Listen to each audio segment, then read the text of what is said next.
ہاں مرنے کے بعد پھر تیرے رشتہ دار کہیں گے، مرنے کے بعد تیرے رشتہ دار کہیں گے مولوی صاحب جنازہ پڑھانے کے بعد یہ قرآن شریف ہم ساتھ میں لائیں، اسکات دلا دو۔ کیا کرا دو؟ کیا کرا دو؟ ایک جنازے میں مجھے ساتھ میں لے کر گئے، جنازہ ہو گیا، اس کے بعد دعا ہوئی تو 4 آدمیوں نے مجھے گھیر لیا، مولانا صاحب یہ قرآن شریف پہ اسکات دلا دو۔ میں نے کہا اسکات کا پتہ ہے؟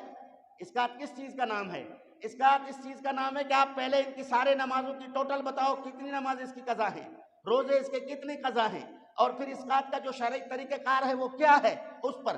آپ نے قرآن میں چاروں طرف سے آپ نے دائرہ بنا دیا ہے، قرآن مجید پر 10 روپیہ رکھ کے اس کو دے رہا ہے، اس نے 10 روپیہ رکھ کے اس کو دے دیا، اس نے 10 روپیہ رکھ کے اس کو دے دیا، اس نے 10 روپیہ رکھ کے اس کو دے دیا، چاروں طرف سے قرآن 10 روپیہ لیتا ہوا پھر امام کے پاس آیا، امام نے سارے پیسے جیب میں ڈال دیے، پھر اس کو دیا 10 روپیہ لگ، یہ سارا کر کے پھر امام کے پاس آیا، پھر اس نے جیب میں ڈال دیا، اسکات ہو گیا۔ یہ کہاں جہالت کے رسموں میں چکر میں پڑے ہو، اس چیز کا نام اسکات نہیں ہے۔ اگر ہے کوئی عالم دین مجھے بتا دے مولانا صاحب آپ معمولات اہل سنت کے خلاف بات کر رہے ہیں، یہی اسکات ہے، کوئی فقہ کی کسی کتاب سے یہ طریقہ مجھے دکھا دے اسکات کا طریقہ اگر یہی ہے۔ ہاں پھر دوسری بات، جب دفنانے چلے جاؤ ہے کوئی حافظ صاحب؟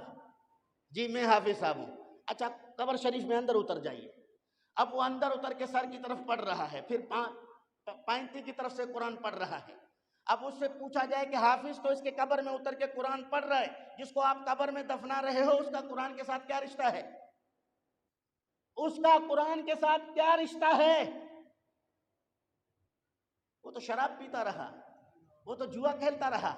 وہ تو ڈکیتی کرتا رہا، وہ تو بدماشی کرتا رہا، وہ تو زنا کرتا رہا، آخر عمر تک بڑبڑاتا رہا، آج حافظ اس کے قبر میں اتر کر قرآن پڑھ رہا ہے، قرآن کی برکتیں اپنی جگہ یقینی ہیں، اس کا انکار نہیں کیا جا سکتا،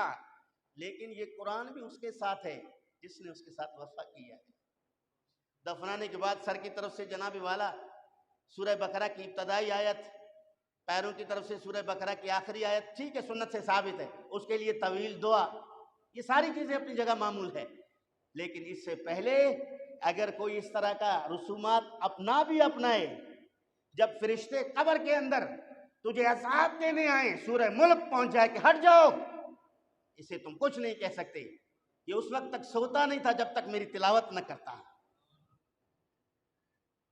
فرشتے اگر سر کی طرف سے عذاب دینے آ جائیں تو نماز ایک خوبصورت جوان کی صورت میں آ کر کہہ دے ہٹ جا یہاں سے، یہ وہ آدمی ہے کہ رات کو سوتا تھا، کان مسجد کی طرف سے کب فجر کی اذان آئے گی میں اٹھ کے جاؤں گا، اس کی نماز اس کو چھڑا دے۔ جب سیدھے ہاتھ کی طرف سے فرشتے عذاب دینا چاہیں تو سخاوت اور خیرات مال صدقات پہنچ جائے، کہتے خبردار یہاں سے عذاب نہیں دیں گے، یہ وہ ہاتھ ہے جس سے یہ اللہ کے راستے میں مسکینوں، غریبوں، فقیروں کو اناج، غلہ، صدقہ، خیرات دیا کرتا تھا۔ تو یہ اعمال تجھے قبر میں بچائیں، کوئی دعا کرے نہ کرے، تیرے اتنے تعلقات قرآن سے ہوں، تیرے تعلقات اسلام سے اتنے اچھے ہوں تاکہ عذاب دینے والے فرشتوں کو تیرے اعمال ہی باہر بھگا دیں، اس کو باہر دور کر دیں، ورنہ حافظ قرآن پڑھ دے لیکن قرآن کہہ دے یا اللہ یہ میرا مجرم ہے، اس نے کبھی میری حفاظت کے لیے بات نہیں کی، کبھی اس نے مجھے تلاوت نہیں کیا، کبھی میری اسی ایک آیت پر اس نے عمل نہیں کیا، کبھی اس نے مجھے اہمیت نہ دی، اب تلاوت کرنا آپ اس کے لیے قرآن خوانی کرا دو، ختم دلوا دو، کسی کو تنخواہ پہ رکھ دو، حافظ صاحب تمہیں تنخواہ دیتے ہیں 1 مہینے کی، کام کیا کرنا ہے، روزانہ جا کے میرے ابا جان کے قبر کے پاس جا کر ایک سورہ، ایک پارہ تلاوت کر کے آنا ہے۔ یہ جائز ہے یا ناجائز ہے اس کی الگ بحث ہے، لیکن اگر آپ اس کو اس پہ بھی لگا دیں گے، حافظ تنخواہ لے گا، 1 مہینے تک اس کے آپ کے ابا جان کے قبر پہ جا کے قرآن کی تلاوت کرتا رہے گا،